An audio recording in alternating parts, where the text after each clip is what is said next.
Insider trading is the trading of a public company's stock or other securities based on material, non-public information about the company. In various countries, some kinds of trading based on insider information is illegal. This is because it is seen as unfair to other investors who do not have access to the information, as the investor with insider information could potentially make larger profits than a typical investor could make. The rules governing insider trading are complex and vary significantly from country to country. The extent of enforcement also varies from one country to another. The definition of insider in one jurisdiction can be broad and may cover not only insiders themselves but also any persons related to them, such as brokers, associates, and even family members. A person who becomes aware of non-public information and trades on that basis may be guilty of a crime. Trading by specific insiders, such as employees, is commonly permitted as long as it does not rely on material information not in the public domain. Many jurisdictions require that such trading be reported so that the transactions can be monitored. In the United States and several other jurisdictions, trading conducted by corporate officers, key employees, directors, or significant shareholders must be reported to the regulator or publicly disclosed, usually within a few business days of the trade. In these cases, insiders in the United States are required to file a Form 4 with the U.S. Securities and Exchange Commission when buying or selling shares of their own companies. The authors of one study claim that illegal insider trading raises the cost of capital for securities issuers, thus decreasing overall economic growth. However, some economists, such as Henry Mann, have argued that insider trading should be allowed and could, in fact, benefit markets. There has long been considerable academic debate among business and legal scholars over whether or not insider trading should be illegal.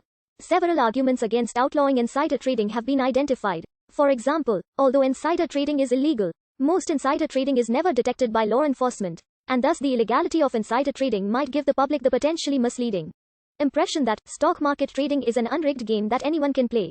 Some legal analysis has questioned whether insider trading actually harms anyone in the legal sense, since some have questioned whether insider trading causes anyone to suffer an actual loss and whether anyone who suffers a loss is owed an actual legal duty by the insiders in question.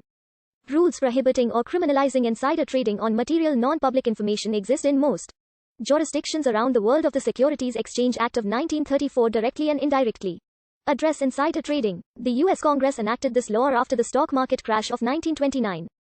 While the United States is generally viewed as making the most serious efforts to enforce its insider trading laws, the broader scope of the European model legislation provides a stricter framework against illegal insider trading. In the European Union and the United Kingdom, all trading on non-public information is, under the rubric of market abuse, subject at a minimum to civil penalties and to possible criminal penalties as well.